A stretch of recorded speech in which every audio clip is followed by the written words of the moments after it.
উত্তরাঞ্চলের অভিসম্পাদিত নেতা, রংপুর বিভাগের গণমানুষের নেতা, নির্যাতিত নিপীড়িত মানুষের বন্ধু, আলোকিত লালমনিরহাটের স্থপতি, বাংলাদেশ জাতীয়তাবাদী দল জাতীয় নির্বাহী কমিটির সাংগঠনিক সম্পাদক, লালমনিরহাট জেলার সংগ্রামী সভাপতি, সাবেক মন্ত্রী অধ্যক্ষ আসাদুল আবিদ দুলু মহোদয় যে কর্মসূচি নিয়েছেন কবিতা সুরে, সেটি হচ্ছে জাগো মাহে তিস্তা পাতায়। আজকে এই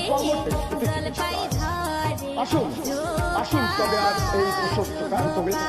যখন স্মৃতির দূর যোদ্ধার সাথে ঝরে পড়ে, তখন কে তাকে ভিতরে কে নিঃসঙ্গ বসে করে সমস্ত নদীদের শত্রু অবশেষে বন্ধ করতে নিরঞ্জনের কথা যেন সারা দেশে পাহাড়ি ঢালের মতো নেমে এসে সমস্ত বাংলায়